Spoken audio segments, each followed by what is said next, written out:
self-scout, self-evaluate last. You go back over every game, every play. What do you do just in kind of the off-season to review what you did and carry it forward? Yeah, self-scout, or as off-season goes forward, as we utilize the cut-ups, there's a number of things that obviously you go through, evaluating every game, every play. We use a good analytic system that puts together what we call our binder, which is our binder of our self-scout and everything that we want to study. We've got a pretty comprehensive and I think dialed-in approach to kind of looking at that and how we can evaluate ourselves. And that's always the best part about off-season for us, is we get to go back and, after 1 year, utilize our cut-ups that we've got and go back and find out exactly where things are and what we like and what kind of approach we want to take. And then the next part of off-season is usually study kind of what's out there, what are the trends, what little things you could do to maybe make you better individually, maybe half unit, core unit, run game, pass game that you like. And so that's kind of how we spend the off-season. Right now, the off-season was spent, we had a few coaches on our side we had to hire and stuff, so we've got Coach Bo here and some new analysts and student assistants, so that was the other part about it too, was retraining. You file those cut-ups away in terms of like, all right, this worked on third and short, this worked on first down, and kind of go back, or this didn't work, and try to say, hey, because we have some of the same personnel back, maybe we try this and this we really like. Yeah, absolutely. I mean, it's really, really thorough. I mean, it's ultra advanced in regards to how much you can get back, but it's how you utilize the data, you know. So we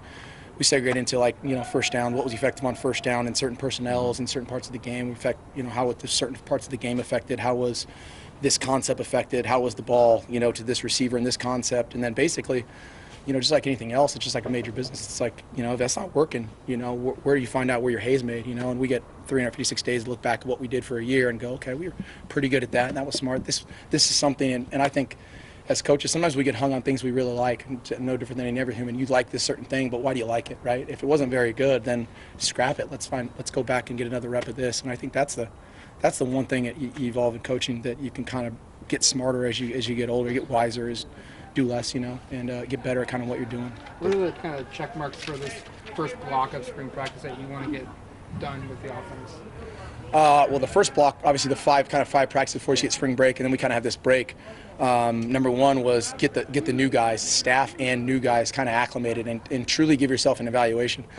A lot of times what you can do, and I made the mistake early in my career, was you try to give those guys too much early and you don't really get to see them because they're thinking so much. So we've done a good job in past years, and now moving forward to now is making sure that they can comprehend enough so we get an eval on guys early, let alone get some staff guys caught up and really work on core stuff early. You know, we don't, the first two practices are non-padded, then you get shells, you're in 3, you get 4, and 5 they're out of here, you know, 5 you're done, and it's only second day in pads, so, and it's a back-to-back practice, so usually you kind of wind it down, but it's really core stuff early on, you know, and really teach guys how to practice. What have your been impressions of Nolan since he got here? I mean, obviously you knew him from the recruiting process. Yeah. How has that advanced, though, since he got here? You know, it's been awesome. The biggest advancement those guys to make, a lot like Tyler, isn't maybe on the football field the first 2 days. It's what they've done since they've been here when they got here, and it's in the weight room. Their bodies are starting to change. They're getting stronger.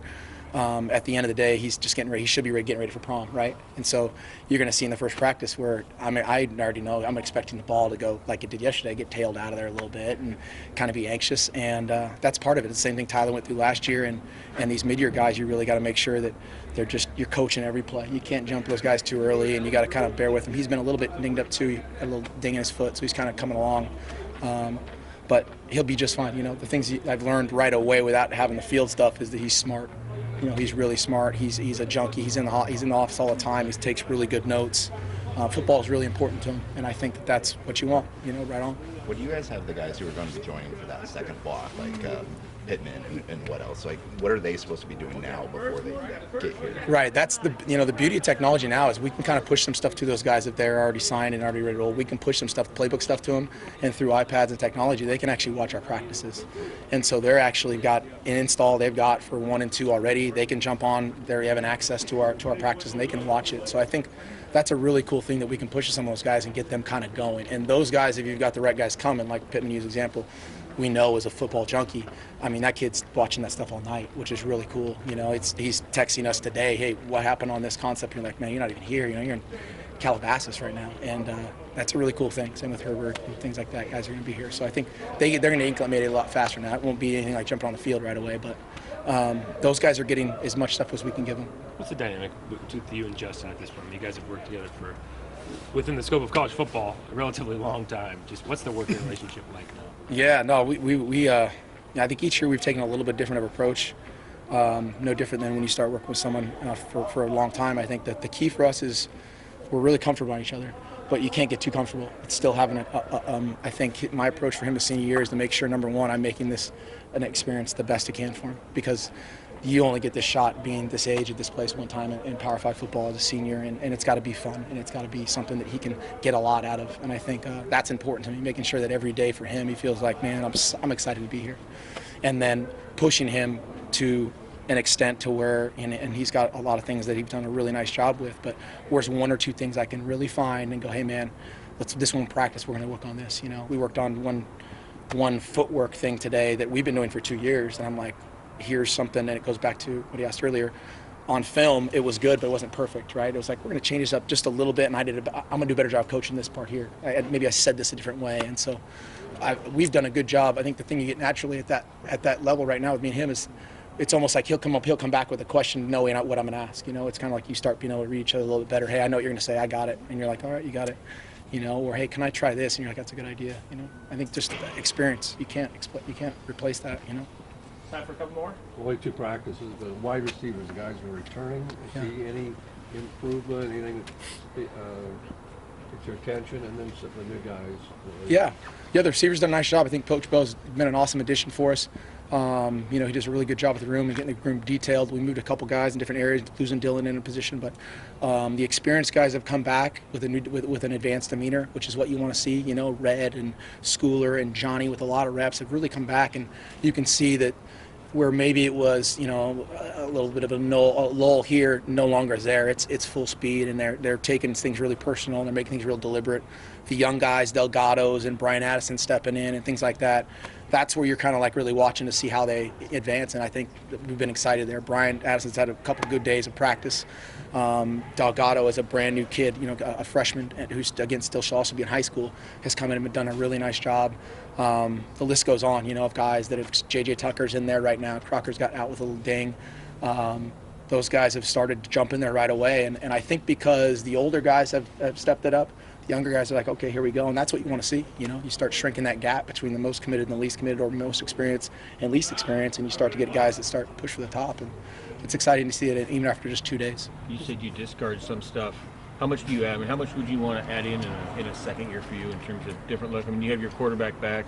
You said look back on last year, and stuff that didn't work goes out. Do you bring in a lot of new stuff, or do you want to just kind of take the things that worked? You take things that work, and then you just kind of see what can you do, what can you work through. I think there's a couple different schemes that we like that I think fit us with what we're going to do, and with Justin experience and a little more experience outside, without giving it away. But yeah, there's a couple of things you add wrinkles to, or maybe maybe it was a B-list type of thing, or secondary type of thing, and it was really good. The efficiency in that wherever you looked at was really good. You're like, man, we did it 5 times. Let's do this 15 times instead of 5. That was a really good play. You ran it 10 times and there was 5 explosive plays. You're like, oh, let's ramp it up and bump this down. The other one was just something we were banging our head against. But I think that's us going through with a fine-tooth comb and trying to be better. When you guys do have a new coach on your staff, like the new wide receivers coach, yeah. do you go through and watch all his film? How do you guys get on the same page, for when you guys are coming into practice? Well, first part's the interview. That's an extensive full-day deal where you're watching, but prior to even hiring, you watch all of Utah State stuff. We watched their game. We already watched them versus Michigan State. They played them early in the season, saw that a little bit. You call everyone it's a small circle of coaches. And then you just bring in, you just go, and you talk ball, and if you can, I think the question you're asking really is is there something I can yell, hey, this was your whatchamacallit. I don't not advanced enough to know the system, but maybe I'm like, remember what we talked about when you guys called it that can help, and we do that, yeah, for sure. If you can, that's really nice, But that's, I think, part of the interview is the fact you can feel like in an interview, hey, he's going to pick up. You guys translate communication well. You guys pick things up fast. You guys can communicate. Oh, he gets this, okay? And so that's kind of the flow of how you feel a guy can fit in.